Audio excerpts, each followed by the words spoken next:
ಭಾರತ ಸಂವಿಧಾನವನ್ನು ಹೇಗೆ ರಚನೆ ಮಾಡಿಕೊಂಡ್ವಿ ಅಂತಕ್ಕಂಥ ಒಂದು ಹಿಸ್ಟಾರಿಕಲ್ ಬ್ಯಾಕ್ಗ್ರೌಂಡನ್ನು ನಾವು ಡಿಸ್ಕಸ್ ಮಾಡಿದ್ವಿ. ಈಗ ಭಾರತ ಸಂವಿಧಾನದ ಪ್ರಮುಖ ಗುಣಲಕ್ಷಣಗಳು ಏನು ಅಂತಕ್ಕಂಥದ್ದನ್ನ ಒಂದೊಂದಾಗಿ ಡಿಸ್ಕಷನ್ ಮಾಡೋಣ. The salient features of Indian constitution ಅಂತ ಹೇಳಿ ನಾವು ಅದನ್ನು ಕರೀತೀವಿ. ಸೊ ಭಾರತ ಸಂವಿಧಾನ ಅಂತ ಹೇಳಿದ್ರೆ ಅಂದರೆ ನಾನು ನಿಮ್ಗಾಗಲೇ ಹೇಳಿದೆ, a state without a constitution is a anarchy ಅಂತ ಹೇಳಿದ್ರೆ, ಒಂದು ಸ್ಟೇಟ್ ಅಂತ ಹೇಳಬೇಕಾದ್ರೆ, ಒಂದು ರಾಷ್ಟ್ರ, ಒಂದು ರಾಜ್ಯ ಅಂತ ಹೇಳಬೇಕಾದ್ರೆ ಅಲ್ಲಿ ಒಂದು ಮೂಲಭೂತವಾದಂತಹ ಕಾನೂನು ಇರಬೇಕು. ಅದನ್ನು ನಾವು ಸಂವಿಧಾನ ಅಂತ ಹೇಳಿ ಕರಿತೀವಿ. ಹೀಗೆ ಯಾವುದೇ ಒಂದು ರಾಜ್ಯದಲ್ಲಿ ಸಂವಿಧಾನ ಇಲ್ಲ ಅಂತ ಹೇಳಿದ್ರೆ ಅಲ್ಲಿ ನಿರಂಕುಶ ಪ್ರಭುತ್ವ ಇರುತ್ತೆ ಅಂತಕ್ಕಂಥದ್ದು ಕೂಡ ನಾವು ಆಲ್ರೆಡಿ ಡಿಸ್ಕಷನ್ ಮಾಡಿದ್ವಿ. ಹಾಗಿದ್ರೆ ಈ ಕಾನ್ಸ್ಟಿಟ್ಯೂಷನ್ ಅಂತಕ್ಕಂಥದ್ದು ಅಥವಾ ಸಂವಿಧಾನ ಅಂತಕ್ಕಂಥದ್ದು ಏನನ್ನ ತಿಳಿಸುತ್ತೆ ಅಂತ ಹೇಳಿದ್ರೆ, ಒಂದು ರಾಷ್ಟ್ರದ ರಚನೆ ಹೇಗಾಗಿದೆ, ಅದರದ ಅಂಗಗಳು ಯಾವುವು, ಪವರ್ ಏನು, ಫಂಕ್ಷನ್ಸ್ ಏನು, ಇವೆಲ್ಲವನ್ನ ತಿಳಿಸ್ತಕ್ಕಂಥದ್ದನ್ನ ನಾವು ಸಂವಿಧಾನ ಅಂತ ಹೇಳಿ ನಾವು ಕರಿತೀವಿ ಅಂತ ಹೇಳಿ. ಸೊ ಭಾರತ ಸಂವಿಧಾನವನ್ನ ಹೇಗೆ ಮಾಡಿದ್ವಿ ಅಂತಕ್ಕಂತಹ ಒಂದು ಹಿಂದಿನ ಹಾದಿಯನ್ನ ನಾವು ನಮ್ಮ ಹಿಂದಿನ ಕ್ಲಾಸಲ್ಲಿ ಡಿಸ್ಕಷನ್ ಮಾಡಿದ್ದೀವಿ. ಹಾಗಾಗಿ what are the salient features of Indian constitution ಅಂತಕ್ಕಂಥದ್ದು ಅಂದರೆ, ನಾವು ಇಂಡಿಯನ್ ಕಾನ್ಸ್ಟಿಟ್ಯೂಷನ್ ಅನ್ನು ಹೇಗೆ ಮಾಡಿದ್ವಿ ಅಂತ ಹೇಳಿದ್ರೆ, after the in-depth study of many challenges and problems. ಅಂದರೆ ನಮ್ಮ ಭಾರತದಲ್ಲಿ ಇರ್ತಕ್ಕಂತಹ ಮೂಲಭೂತವಾದಂತಹ ಪ್ರಾಬ್ಲಮ್ಸ್ ಏನಿದೆ, ಪಾವರ್ಟಿ ಇರ್ಬೋದು, ಇಲಿಟ್ರಸಿ ಇರ್ಬೋದು, ಡಿಪ್ರವೇಷನ್ಸ್ ಇರ್ಬೋದು, ಇನ್ಇಕ್ವಾಲಿಟೀಸ್ ಇರ್ಬೋದು, ಈ ಇನ್ಇಕ್ವಾಲಿಟೀಸ್ ಬೇಸ್ಡ್ ಆನ್ ಕ್ಯಾಸ್ಟ್ ಇರ್ಬೋದು, ಕ್ರೀಡ್ ಇರ್ಬೋದು, ಸೆಕ್ಸ್ ಇರ್ಬೋದು, ಅಥವಾ ಧರ್ಮದ ಆಧಾರದ ಮೇಲೆ ಇರ್ಬೋದು, ಈ ಎಲ್ಲ ಪ್ರಾಬ್ಲಮ್ಸನ್ನು ನಾವು ಅದನ್ನು ಇಂಡೆಪ್ತ್ ಸ್ಟಡಿ ಮಾಡಿ ನಮ್ಮ ಕಲ್ಚರಲ್ ಬೇಸ್ ಏನಿದೆ ಅದಕ್ಕೆ ತಕ್ಕಂತೆ ಮಾಡಿಕೊಂಡಂತಹ ಸಂವಿಧಾನ, ಅದನ್ನು ಭಾರತ ಸಂವಿಧಾನ ಅಂತ ಹೇಳಿ ನಾವು ಅದನ್ನು ಕರಿತೀವಿ. ಹಾಗೆ ನಾನು ಇನ್ನೊಂದು ಕೂಡ ನಿಮ್ಗೆ ಹೇಳಿದೆ, the constitution is the supreme law of the land ಅಂತ ಹೇಳಿದ್ರೆ, ದೇಶದ ಒಂದು ಪ್ರಮುಖವಾದಂತಹ ಕಾನೂನು ಯಾವುದಪ್ಪ ಅಂತ ಹೇಳಿದ್ರೆ, ಸರ್ವೋಚ್ಚವಾದಂತಹ ಕಾನೂನು ಯಾವುದಪ್ಪ ಅಂತ ಹೇಳಿದ್ರೆ ಸಂವಿಧಾನ ಅಂತ ಹೇಳಿ ನಾವು ಅದನ್ನ ಕರೆದ್ವಿ. ಅಂದ್ರೆ ಇದು ಪವರ್ ಫಂಕ್ಷನ್ಸ್ ಒಂದು ಸ್ಟೇಟ್ದು ಪವರ್ ಫಂಕ್ಷನ್ಸ್ ಏನಂತ ಹೇಳುತ್ತೆ ಅನ್ನೋದ್ರ ಜೊತೆಗೆ ಸ್ಟೇಟಿನ ರೆಸ್ಪಾನ್ಸಿಬಿಲಿಟೀಸ್ ಕೂಡ ಏನು, ಅದರದ ಬಾಧ್ಯತೆಗಳು ಏನು ಅಂತಕ್ಕಂಥದ್ದು ಕೂಡ ಇದು ತಿಳಿಸುತ್ತೆ. ಹಾಗಾಗಿ it's a fundamental law of the country ಅಂತ ಹೇಳಿ ನಾವು ಅದನ್ನ ಕರಿತೀವಿ. ಸೊ ಯಾವಾಗ ದ ಕಾನ್ಸ್ಟಿಟ್ಯೂಷನ್ ಅಂತಕ್ಕಂಥದ್ದು ಅಥವಾ ಸಂವಿಧಾನ ಅಂತಕ್ಕಂಥದ್ದು ಸರ್ವೋಚ್ಚ ಕಾನೂನು ಅಂತ ಕರಿತೀವೋ, ಅದಾದ ಮೇಲೆ ಏನಾಗುತ್ತಪ್ಪ ಅಂತ ಹೇಳಿದ್ರೆ, ಇನ್ನು ಯಾವುದೇ ಕಾನೂನನ್ನ ಆ ದೇಶದಲ್ಲಿ ಮಾಡಿದ್ರೆ ಆ ಎಲ್ಲ ಕಾನೂನುಗಳಿಗೂ ಕೂಡ ಆ ಸಂವಿಧಾನಕ್ಕೆ ಬದ್ಧವಾಗಿ ಇರಬೇಕಾಗತ್ತೆ ಅಂತಕ್ಕಂಥದ್ದು. ಅಂದರೆ when we considered constitution is the supreme law of the land, so legislature made any enactment, they are consistency with the constitution. ಅವು ಕಾನ್ಸ್ಟಿಟ್ಯೂಷನ್ಗೆ ಬದ್ಧವಾಗಿ ಅಥವಾ ಒಳಪಟ್ಟು ಇರಬೇಕಾಗತ್ತೆ ಅಂತಕ್ಕಂಥದ್ದು. ಅಂದರೆ ನಮ್ಮ ಭಾರತ ಸಂವಿಧಾನವನ್ನ ನಮಗೆ ನಾವು ಅರ್ಪಿಸ್ಕೊಂಡ್ವಿ ಅಂತಕ್ಕಂಥದ್ದು ಎಷ್ಟು ಸತ್ಯವೋ ಹಾಗೆ it is not made by the parliament of India. Indian parliament ಇಂದ ಅದು ಪಾಸ್ ಆಗಿ ಬಂದಂಥದ್ದಲ್ಲ, ನಮಗೆ ನಾವು ಅರ್ಪಣೆ ಮಾಡಿಕೊಂಡಂಥದ್ದು.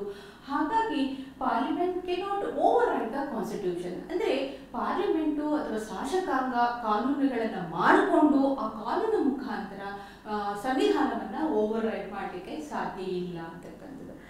So every constitution in the world has its own unique characters ಅಂತ ಹೇಳ್ತೀವಿ. ಅಂದರೆ ನಾವು ಪ್ರತಿಯೊಂದು ದೇಶದ ಕಾನೂನನ್ನು ಸ್ಟಡಿ ಮಾಡಿದಾಗ ಗೊತ್ತಾಗುತ್ತೆ, ಪ್ರತಿಯೊಂದು ದೇಶದ ಸಂವಿಧಾನವೂ ಕೂಡ ಅದರದೇ ಆದಂತಹ ಒಂದು ಯುನಿಕ್ ಕ್ಯಾರೆಕ್ಟರಿಸ್ಟಿಕ್ ಫೀಚರ್ಸ್ ಇರುತ್ತೆ. ಹಾಗಾಗಿ ನಮ್ಮ Indian constitution is not exception eight. ಅಂದರೆ ಇದಕ್ಕೆ ಅಪವಾದವೇನಲ್ಲ, ನಮ್ಮ ಇಂಡಿಯನ್ ಕಾನ್ಸ್ಟಿಟ್ಯೂಷನಲ್ಲೂ ಕೂಡ ಅದರದೇ ಆದಂತಹ ಒಂದು ಪ್ರಮುಖವಾದಂತಹ ವಿಶೇಷವಾದಂತಹ ಗುಣಲಕ್ಷಣಗಳನ್ನು ನಾವು ನೋಡ್ತೀವಿ ಅಂತಕ್ಕಂಥದ್ದು. ಹಾಗಾಗಿ ಈ ನಮ್ಮ ಭಾರತ ಸಂವಿಧಾನ ತನ್ನ ವಿಶೇಷ ಗುಣಲಕ್ಷಣಗಳಿಂದ ಇತರ ಸಂವಿಧಾನದಿಂದ ಭಿನ್ನವಾಗಿದೆ ಅಂತಕ್ಕಂಥ ನಾವು ಹೇಳ್ತೀವಿ. So what are the salient features of Indian constitution? ಭಾರತ ಸಂವಿಧಾನದ ಪ್ರಮುಖ ಗುಣ ವೈಶಿಷ್ಟ್ಯಗಳು ಯಾವುವು ಅಂತಕ್ಕಂಥದ್ದು. ಮೊದಲನೇದು ಬಂದ್ಬಿಟ್ಟು ಲಾಂಗೆಸ್ಟ್ ರಿಟರ್ನ್ ಕಾನ್ಸ್ಟಿಟ್ಯೂಷನ್ ಅಂತ ಕರಿತೀವಿ. ಈಗ ವರ್ಲ್ಡ್ ಅಲ್ಲಿ ಇರ್ತಕ್ಕಂತಹ ಕಾನ್ಸ್ಟಿಟ್ಯೂಷನ್ ಅಥವಾ ಸಂವಿಧಾನವನ್ನು ನೀವು ಕಂಪೇರ್ ಮಾಡಿದ್ರೆ ಒಂದಕ್ಕೊಂದು, which is the lengthiest constitution ಅಂತ ಹೇಳಿದ್ರೆ Indian constitution is the lengthiest constitution.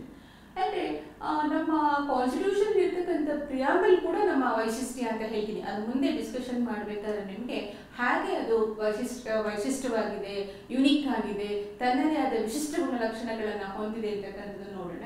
Then fundamental rights, direct principles of the state policies, fundamental duties, parliamentary form of government, federation with with strong centralised tendency ಅಂತ ಹೇಳ್ತೀವಿ. ಅಂದರೆ ನಮ್ಮದು ಒಕ್ಕೂಟ ರಚನೆ ಅಂದರೆ federal system of government ಅಂತ ಹೇಳಿ ಕರಿತೀವಿ.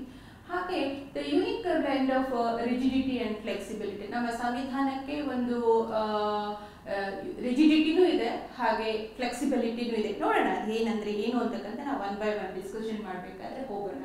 ಸೊ ನಮ್ಮಲ್ಲಿರ್ತಕ್ಕಂಥ ಜುಡಿಷಿಯಲ್ ರಿವ್ಯೂ ಇರ್ಬೋದು, ಯೂನಿವರ್ಸಲ್ ಅಡಲ್ಟ್ ಫ್ರಾಂಚೈಸ್ ಇರ್ಬೋದು, ಸಿಂಗಲ್ ಸಿಟಿಸನ್ಶಿಪ್ ಇರ್ಬೋದು, ಇಂಡಿಪೆಂಡೆಂಟ್ ಜುಡಿಷಿಯರಿ ಇರ್ಬೋದು, ಸೆಕ್ಯುಲರಿಸಮ್ ಇರ್ಬೋದು, ಫೈನಲಿ ರೂಲ್ ಆಫ್ ಲಾ ಇರ್ಬೋದು. ಇವೆಲ್ಲವೂ ಕೂಡ ಏನು ತೋರಿಸುತ್ತಪ್ಪ ಅಂತ ಭಾರತ ಸಂವಿಧಾನದ ಒಂದು ಪ್ರಮುಖ ಗುಣ ವೈಶಿಷ್ಟ್ಯಗಳು ಇವು ಅಂತಕ್ಕಂಥದ್ದನ್ನ ತೋರಿಸುತ್ತೆ.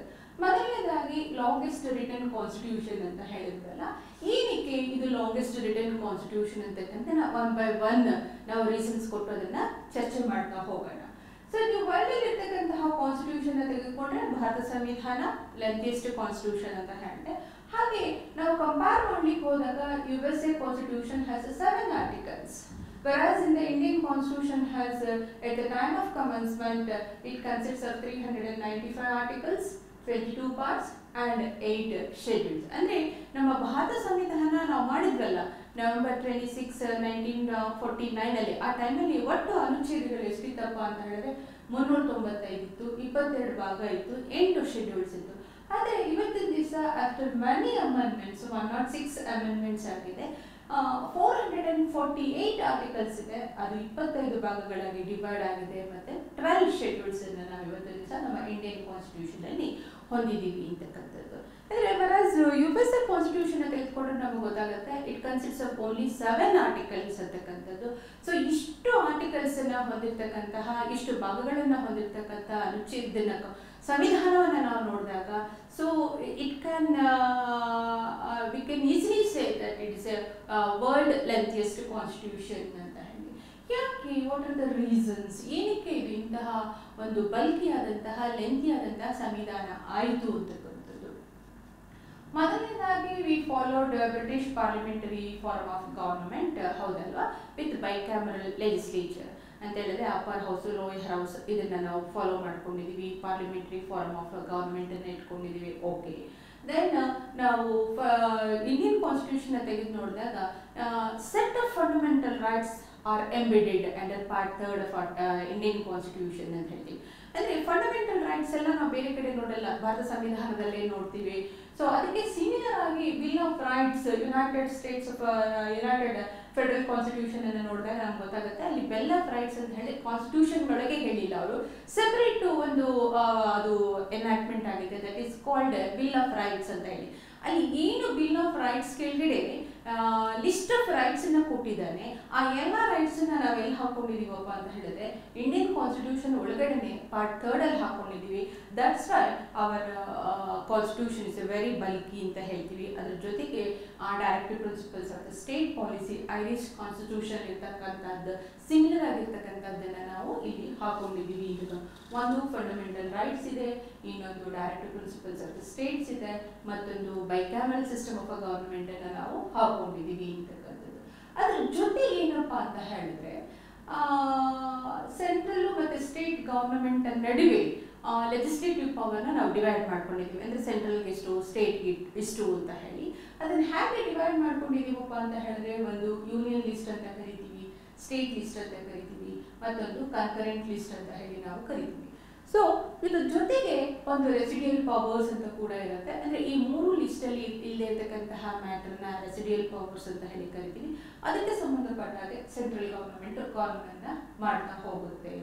ಅಂದರೆ ನೋಡಿ, ಈ ಡಿವಿಷನ್ ಆಫ್ ಪವರ್ಸ್ ಕೂಡ ನಾವು ಕಾನ್ಸ್ಟಿಟ್ಯೂಷನ್ ಒಳಗಡೆನೆ ನೋಡ್ತೀವಿ. ಸ್ಟೇಟ್ಗೆ ಇಷ್ಟು ಪವರ್ಸು, ಸೆಂಟ್ರಲ್ ಗವರ್ನಮೆಂಟ್ಗೆ ಇಷ್ಟು ಪವರ್ಸು, ಮತ್ತು ಇನ್ನೊಂದು ಪಟ್ಟಿ ಅಂತ ಹೇಳಿದ್ರೆ both central government and state government has a power to make the law. ಹೀಗೆಲ್ಲ ಡಿವೈಡ್ ಮಾಡಿಕೊಂಡು ಆ ಕಾನ್ಸ್ಟಿಟ್ಯೂಷನ್ ಸಂವಿಧಾನದಿಂದಲೇ ನಾವು ಮಾಡ್ಕೊಂಡಿರೋದ್ರಿಂದ ನಮ್ಮ ಸಂವಿಧಾನ ಬಲಿಕೆ ಆಗುತ್ತೆ ಅಂತಕ್ಕಂಥದ್ದು. ಅಂದರೆ ಜೊತೆಗೆ ಏನಪ್ಪ ಅಂತ ಹೇಳಿದ್ರೆ our constitution, it deals with structure and organization not only the central government but also the state government. ನೀವು USA ಕಾನ್ಸ್ಟಿಟ್ಯೂಷನ್ ತೆಗೆದುಕೊಂಡ್ರೆ ಅದು ಫೆಡರಲ್ ಕಾನ್ಸ್ಟಿಟ್ಯೂಷನ್ ಒಂದಿದೆ, ಮತ್ತೆ ಎಲ್ಲ ಸ್ಟೇಟ್ಗೂ ಅವರದೇ ಆದಂತಹ ಕಾನ್ಸ್ಟಿಟ್ಯೂಷನ್ ರಚನೆ ಮಾಡ್ಕೊಳ್ಳಿಕ್ಕೆ ಅವಕಾಶವನ್ನ ಕೊಟ್ಟಿದೆ. ಹಾಗಾಗಿ USA ಫೆಡರಲ್ ಕಾನ್ಸ್ಟಿಟ್ಯೂಷನ್ ತುಂಬಾ ಚಿಕ್ಕದಾದಂತಹದ್ದು. ಬಟ್ ನಮ್ಮಲ್ಲಿ ಏನಾಗುತ್ತೆ, ನಾವು ಇರತಕ್ಕಂಥ ಒಂದೇ ಸಂವಿಧಾನ. ಈ ಸಂವಿಧಾನದಲ್ಲಿ ಏನಾಗುತ್ತಪ್ಪ ಅಂತ ಹೇಳಿದ್ರೆ ಸೆಂಟ್ರಲ್ ಗವರ್ನಮೆಂಟ್ ಪವರ್ ಫಂಕ್ಷನ್ಸ್ ಹೇಗಿದೆ ಅಂತಕ್ಕಂಥ ಕೂಡ ಅದು ಡೀಲ್ ಮಾಡುತ್ತೆ. ಜೊತೆಗೆ ಸ್ಟೇಟ್ ಗವರ್ನಮೆಂಟ್ ಅಲ್ಲಿ ಇರತಕ್ಕಂತಹ ಪವರ್ ಫಂಕ್ಷನ್ಸ್ ಹೇಗೆ ಇರ್ತಕ್ಕಂಥದ್ದು ಡೀಲ್ ಮಾಡುತ್ತೆ. That's why it is very bulky ಅಂತ ಹೇಳಿ ನಾವು ಕರಿತೀವಿ. ಇದ್ರ ಜೊತೆಗೆ when the constitution came into force, ನಮ್ಮ ಸಂವಿಧಾನ ಜಾರಿಯಲ್ಲಿ ಬರಬೇಕಾದ್ರೆ ಆಚರಣೆಯಲ್ಲಿ ಇದ್ದಂತಹ ಕಾನೂನು ಯಾವುದಪ್ಪ ಅಂತ ಹೇಳಿದ್ರೆ ಗವರ್ಮೆಂಟ್ ಆಫ್ ಇಂಡಿಯಾ ಆಕ್ಟ್ 1935. ಹಾಗಾಗಿ ಈ ಗವರ್ಮೆಂಟ್ ಆಫ್ ಇಂಡಿಯಾ ಆಕ್ಟ್ ಬಹಳ ದೊಡ್ಡದಾದಂಥ ಎನಾಕ್ಟ್ಮೆಂಟು. ಈ ಎನಾಕ್ಟ್ಮೆಂಟ್ ಇರ್ತಕ್ಕಂಥ ಮೋಸ್ಟ್ ಆಫ್ ದ ಪ್ರಾವಿಷನ್ಸ್ ಅನ್ನ ನಾವು ಭಾರತ ಸಂವಿಧಾನಕ್ಕೆ ಅಡಾಪ್ಟ್ ಮಾಡ್ಕೊಂಡ್ವಿ. That is also one of the reason ಅಂತ. ಇದ್ರ ಜೊತೆಗೆ ಮತ್ತೊಂದು ಏನಪ್ಪಾ ಅಂತ ಹೇಳಿದ್ರೆ India is the country of great diversity ಅಂತ ಹೇಳಿ, ಅಂದ್ರೆ ಯೂನಿಟಿ ಇನ್ ಡೈವರ್ಸಿಟಿ ಅಲ್ವಾ, ವಿವಿಧತೆಯಲ್ಲಿ ಏಕತೆ ನಮ್ಮ ದೇಶ ಅಂತ ಹೇಳಿ. ಅಂದ್ರೆ ತುಂಬಾ ಡೈವರ್ಸಿಫೈಡ್ ಆಗಿದೆ ನಮ್ಮ ದೇಶ ಅಂತಕ್ಕಂಥದ್ದು. ಒಂದು several minorities like religions minority ಇರ್ಬೋದು, ಲ್ಯಾಂಗ್ವೇಜಸ್ ಸಂಬಂಧಪಟ್ಟ ಮೈನಾರಿಟಿ ಇರ್ಬೋದು, ಕ್ಯಾಸ್ಟ್ ರೇಸು ಇದಕ್ಕೆಲ್ಲ ಸಂಬಂಧಪಟ್ಟಾಗೆ ಮೈನಾರಿಟೀಸ್ ಇರುತ್ತೆ. ಈ ಎಲ್ಲ ಮೈನಾರಿಟೀಸ್ ಇಂಟ್ರೆಸ್ಟ್ ಅನ್ನು ಪ್ರೊಟೆಕ್ಟ್ ಮಾಡೋದಕ್ಕೆ ಇಂಡಿಯನ್ ಭಾರತ ಸಂವಿಧಾನದಲ್ಲಿ ಪ್ರಾವಿಷನ್ಸ್ ಇದೆ. So that's why it's A very bulky ಅಂತಕ್ಕಂಥದ್ದು ಕೂಡ ನಾವು ಹೇಳ್ತೀವಿ ಅಂತಕ್ಕಂಥದ್ದು.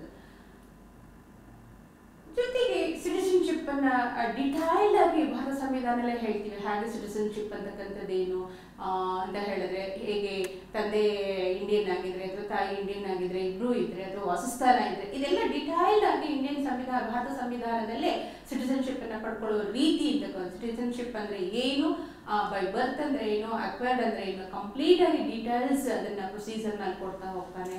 ದಟ್ಸ್ ವೈ ಇಂಡಿಯನ್ ಕಾನ್ಸ್ಟಿಟ್ಯೂಷನ್ ಅಥವಾ ಭಾರತ ಸಂವಿಧಾನ ಅಂತಕ್ಕಂಥದ್ದು ಬಹಳ ಲೆಂಥಿಯೆಸ್ಟ್ ಕಾನ್ಸ್ಟಿಟ್ಯೂಷನ್ ಅಂತ ಹೇಳಿ ನಾವು ಕರಿತೀವಿ. ಭಾರತ ಸಂವಿಧಾನದ ಎರಡನೇ ಪ್ರಮುಖ ಗುಣಲಕ್ಷಣ ಯಾವುದಪ್ಪ ಅಂತ ಹೇಳಿದ್ರೆ ಪ್ರಿಯಾಂಬಲ್ ಅಥವಾ ಪೀಠಿಕೆ ಅಂತ ಹೇಳಿ ನಾವು ಕರಿತೀವಿ. Preamble to the Constitution embodies the fundamental. Why it is preamble is very important ಅಂತ ಹೇಳಿದ್ರೆ it reflects the basic structure and spirit of the Constitution. Entire Constitution ಅನ್ನ in a single page, a single paragraph ಅಲ್ಲಿ ಬಹಳ precise ಆಗಿ ಹೇಳ್ತಕ್ಕಂತಹ ಅದನ್ನ ನಾವೇನಂತ ಕರಿತೀವಪ್ಪ ಅಂತ ಹೇಳಿದ್ರೆ ಪ್ರಿಯಾಂಬಲ್ ಅಂತ ಹೇಳಿ ನಾವು ಅದನ್ನ ಕರಿತೀವಿ, ಅಥವಾ ಪೀಠಿಕೆ ಅಂತ ಹೇಳಿ ಕರಿತೀವಿ. ಅಂತ ಹೇಳಿದ್ರೆ ಎಂಟೈರ್ ಕಾನ್ಸ್ಟಿಟ್ಯೂಷನ್ ಏನ್ ಹೇಳ್ತಾ ಇದೆ ಅಂತಕ್ಕಂಥದ್ದು ನಮಗೆ ಪ್ರಿಯಾಂಬಲ್ ನೋಡ್ತಿದ್ದ ಹಾಗೆ ಗೊತ್ತಾಗುತ್ತೆ.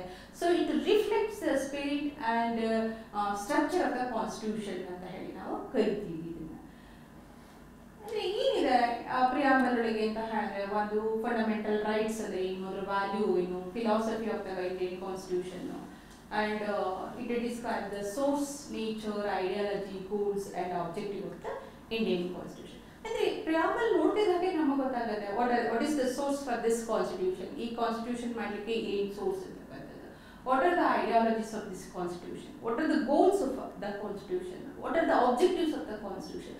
ಈ ಎಂಟೈರ್ ಥಿಂಗಿನ ಬಹಳ ಪ್ರಿಸೈಸ್ ಮ್ಯಾನರ್ ಅಲ್ಲಿ ಸಿಂಗಲ್ ವರ್ಡ್ಸ್ ಅಲ್ಲಿ ಹೇಳಿರ್ತಕ್ಕಂಥ ಒಂದು ಪ್ಯಾರಾಗ್ರಾಫ್ ಯಾವುದಪ್ಪ ಅಂತ ಹೇಳಿದ್ರೆ preamble.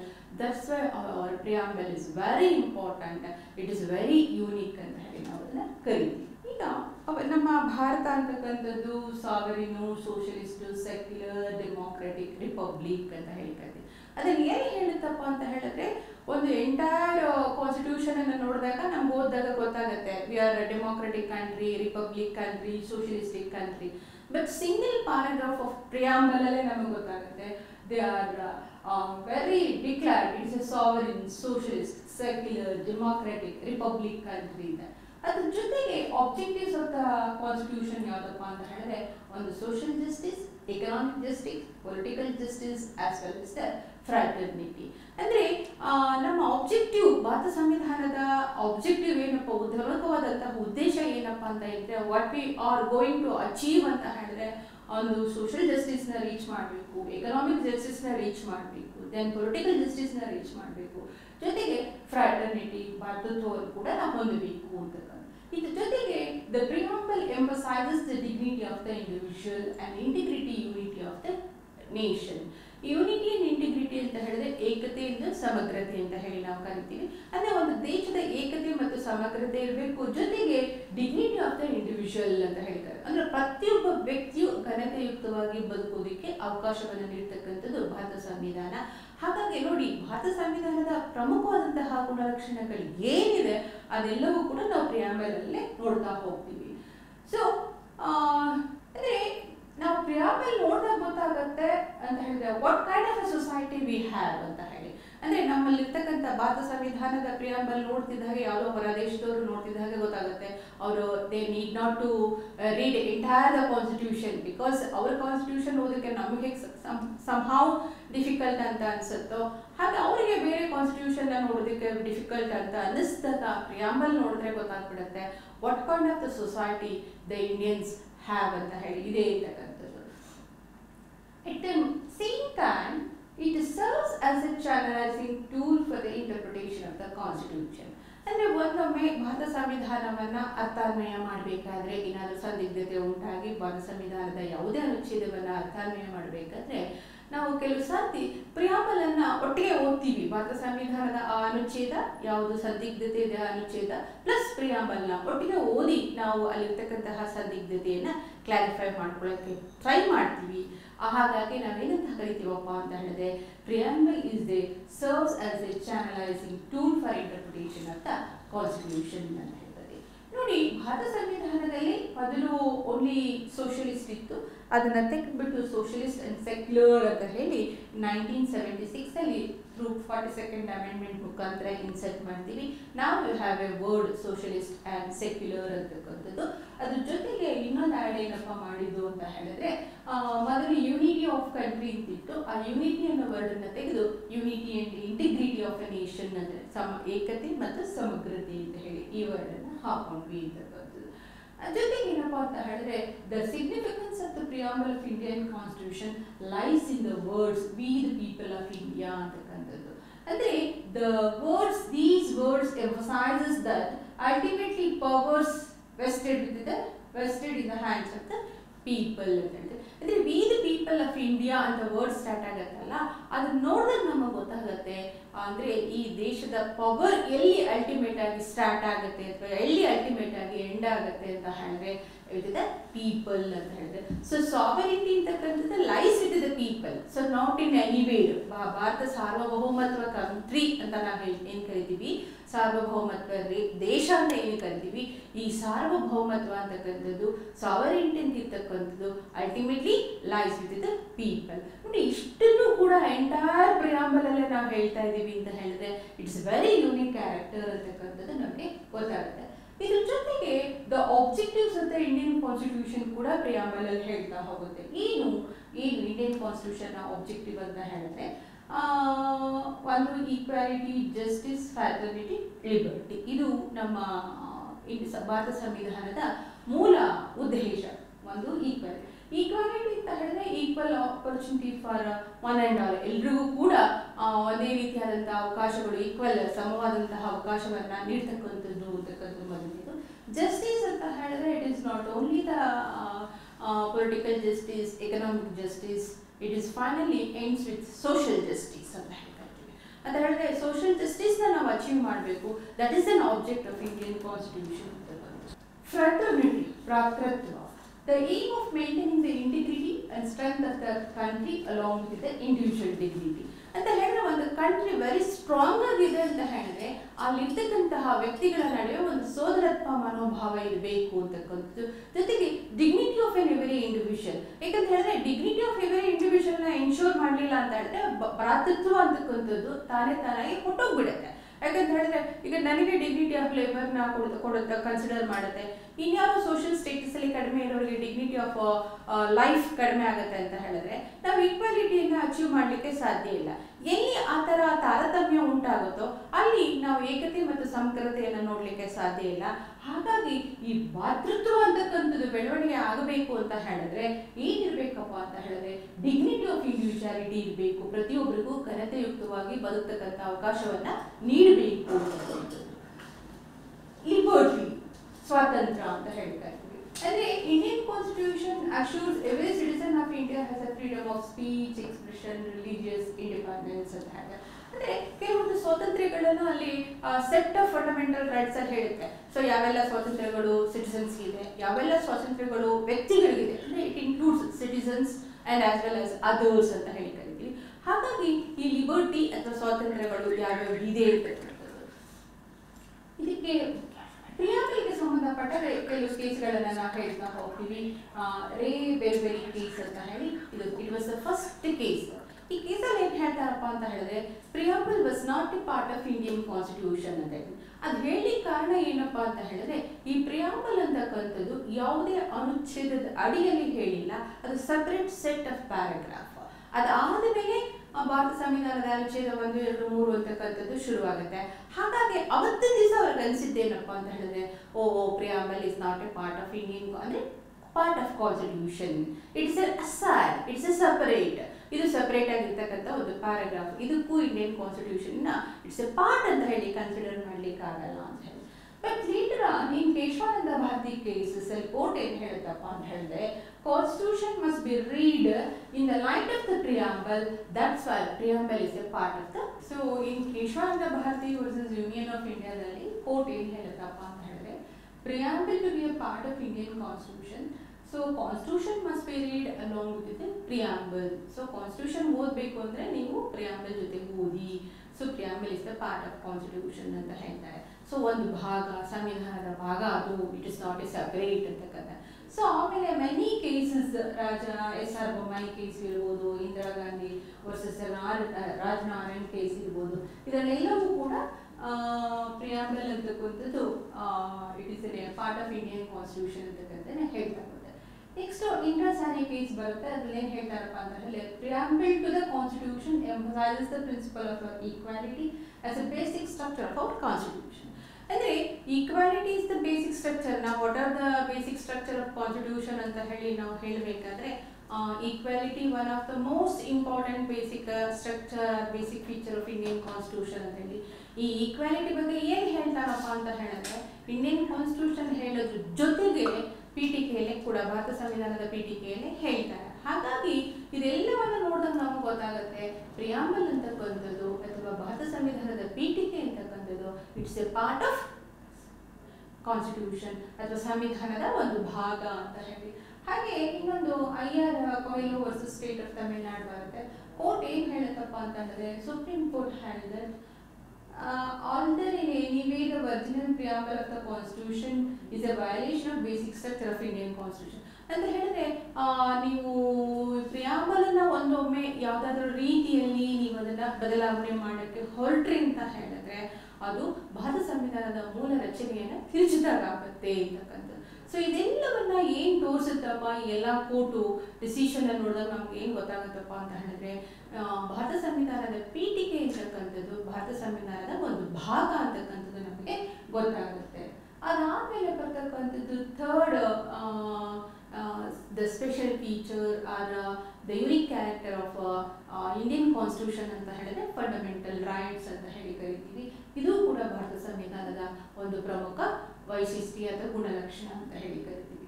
There is no democratic constitution worthy of its name without fundamental rights. ಯಾವುದೇ ಒಂದು ಪ್ರಜಾಪ್ರಭುತ್ವ ರಾಷ್ಟ್ರದ ಸಂವಿಧಾನ ವರ್ಧಿಯಾಗಿದೆ ಅಂತ ಅನ್ನಬೇಕಾದ್ರೆ ಅಲ್ಲಿ ಫಂಡಮೆಂಟಲ್ ರೈಟ್ ಅಥವಾ ಮೂಲಭೂತವಾದಂತಹ ಹಕ್ಕುಗಳನ್ನ ನೀಡಿರಬೇಕು ಅಥವಾ ಹೊಂದಿರಬೇಕು ಅಂತ. ಹಾಗಾದ್ರೆ ಒಂದೊಮ್ಮೆ ಸಂವಿಧಾನದಲ್ಲಿ ಮೂಲಭೂತವಾದಂತಹ ಹಕ್ಕುಗಳನ್ನ ನಾವು ನೀಡಿಲ್ಲ ಅಂತ ಹೇಳಿದ್ರೆ, ಅಂತಹ ಒಂದು ಸಂವಿಧಾನ ಅಂತಕ್ಕಂಥದ್ದು it is not a worthy ಅಂತಕ್ಕಂಥದ್ದು ನಾವು ಹೇಳ್ತಾ ಹೋಗ್ತಾನೆ. So we no doubt that fundamental rights are one of the basic features of Indian constitution. ಹೌದಲ್ವಾ? ನಾವು ಅದನ್ನ Kesavananda Bharati versus union of India ಕೇಸ್ನ ನೋಡಿದಾಗ ಬರುತ್ತೆ.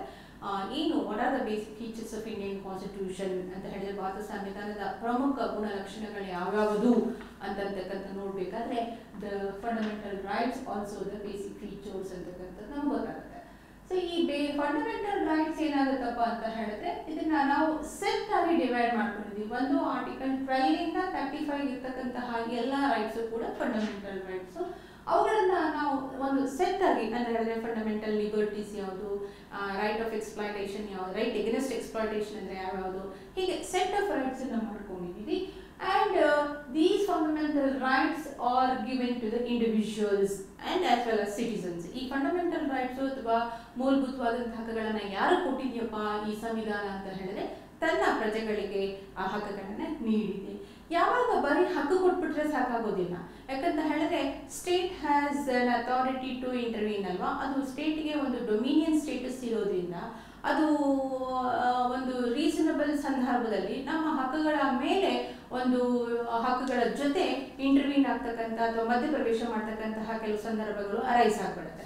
ಆದರೆ ಆ ಥರ ಮಧ್ಯಪ್ರವೇಶ ಅಂತಕ್ಕಂಥದ್ದು ಒಂದು ಕಾರಣೀಭೂತವಾಗಿರಬೇಕೇ ಹೊತ್ತು ಅನ್ನೆಸೆಸರಿ ಅಥವಾ ಒಂದು ಅವಶ್ಯಕತೆ ಇಲ್ಲದೇನೆ ಯಾವುದೇ ರಾಜ್ಯ ಪ್ರಜೆಗಳ ಹಕ್ಕುಗಳ ಮೇಲೆ ಆಕ್ರಮಣ ಮಾಡೋದಾಗ್ಲಿ ಅದರ ನಡುವೆ ಮಧ್ಯಪ್ರವೇಶ ಮಾಡೋದಾಗ್ಲಿ ಮಾಡಬಾರ್ದು. ಇದಕ್ಕೋಸ್ಕರ ನಾವೇನಂತ ಹೇಳ್ತೀವಪ್ಪ ಅಂತ ಹೇಳಿದ್ರೆ ಆನ್ ಒನ್ ಸೈಡ್ ಸಂವಿಧಾನ ಫಂಡಮೆಂಟಲ್ ರೈಟ್ಸ್ ಅನ್ನ ಕೊಟ್ರೆ on the other side it put responsibilities ಅಂತ ಸ್ಟೇಟ್. ಯಾಕಂದ್ರೆ ರೈಟ್ಸ್ ಅಂಡ್ ರೆಸ್ಪಾನ್ಸಿಬಿಲಿಟಿ ಬರೀ ರೈಟ್ ಕೊಟ್ಬಿಟ್ಟು ಅದನ್ನ ರೈಟ್ ಅನ್ನ ಗೌರವಿಸಂತಹ ಒಂದು ರೆಸ್ಪಾನ್ಸಿಬಿಲಿಟಿನ ಸ್ಟೇಟ್ ಕೊಟ್ಟಿಲ್ಲ ಅಂತ ಹೇಳಿದ್ರೆ ಏನಾಗತ್ತಪ್ಪ ಅಂತ ಹೇಳಿದ್ರೆ it's A kind of it is A like A mirror I wash ಅಂತ ಹೇಳಿಕತ್ತೀವಿ. ಅಂದ್ರೆ ಮೇಲ್ನೋಟಕ್ಕೆ ಮಾತ್ರ ನಮಗೆ ರೈಟ್ ಕೊಟ್ಬಿಟ್ಟಿದ್ದಾರೆ, ನಿಜವಾದ ಅರ್ಥದಲ್ಲಿ ಯಾವುದೇ ರೈಟ್ ಅನ್ನ ಕೊಟ್ಟಿಲ್ಲ. ಯಾಕಂದ್ರೆ state can ಇಂಟರ್ವ್ಯೂನ್ as and when as it wish, ಅದು ಯಾವಾಗ ಬೇಕೋ ಅದಕ್ಕೆ ಯಾವಾಗ ಇಷ್ಟೇ ಬರುತ್ತೋ ಅವಾಗ ಇಂಟರ್ವ್ಯೂನ್ ಆಗ್ಬೋದು ಅಂತ ಹೇಳಿದ್ರೆ. ಹಾಗಾಗಿ ಸ್ಟೇಟ್ಗೆ ಪ್ರಜೆಗಳು ಕೊಟ್ಟಿರ್ತಕ್ಕಂತಹ ರೈಟ್ಗಳನ್ನ ಗೌರವಿಸ್ತಕ್ಕಂತಹ ಒಂದು ರೆಸ್ಪಾನ್ಸಿಬಿಲಿಟಿಯನ್ನ ಸ್ಟೇಟ್ಗೆ ಕೊಟ್ಟಿದ್ದಾರೆ ಅಂತಕ್ಕಂಥದ್ದು.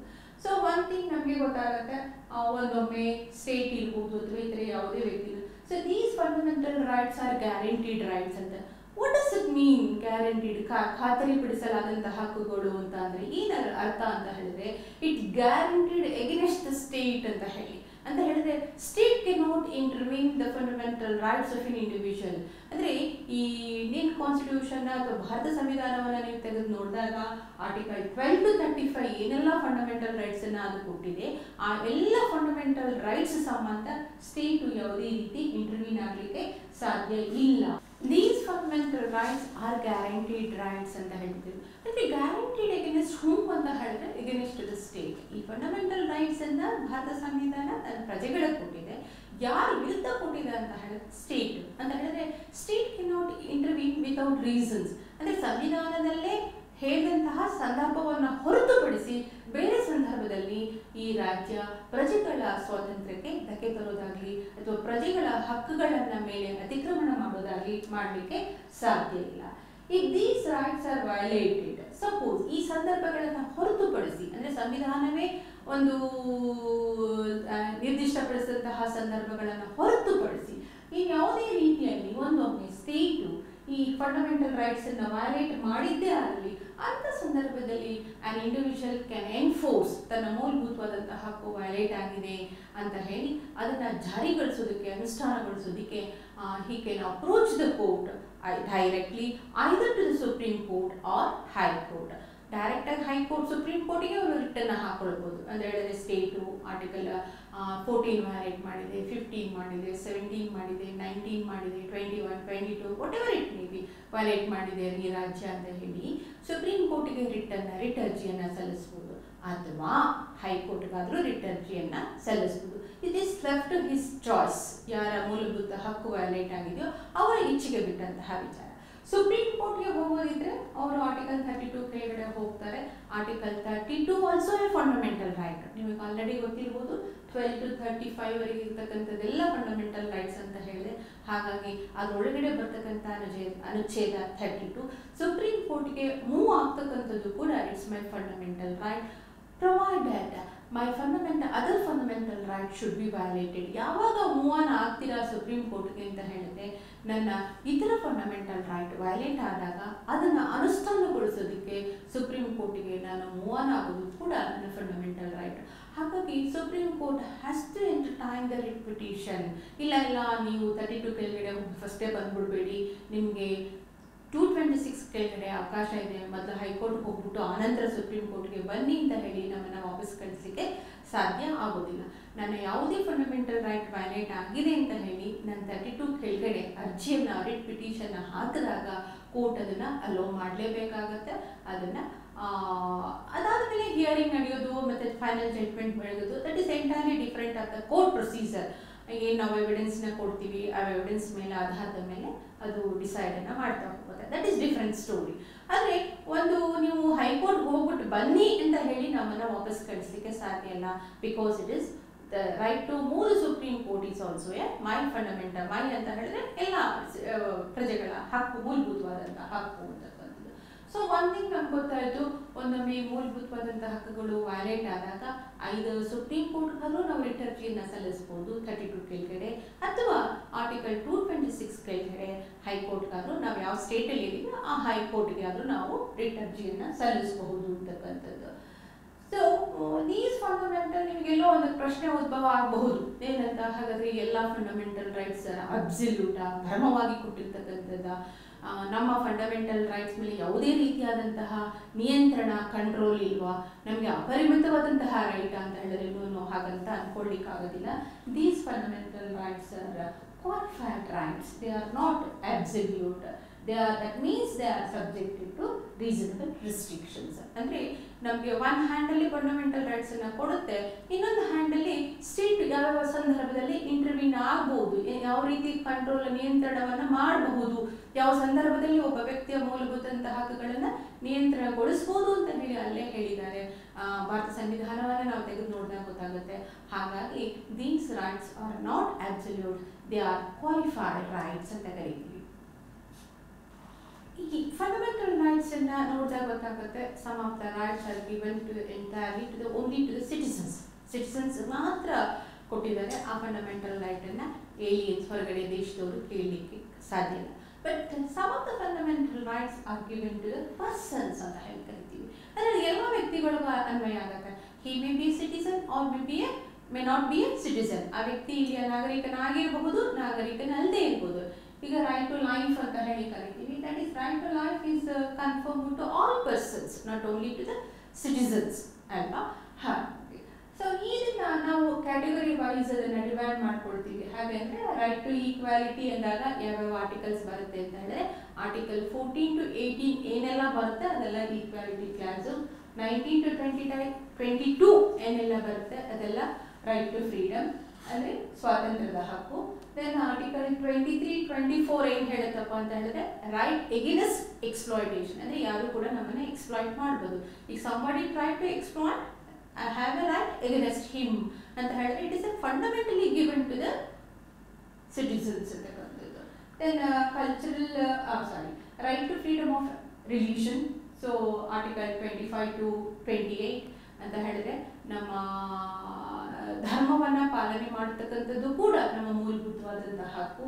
ಹಾಗೆ cultural and education rights of minorities, article 29 ಮತ್ತು 30 ತೆಗೆದು ನೋಡಿದ್ರೆ ಗೊತ್ತಾಗುತ್ತೆ.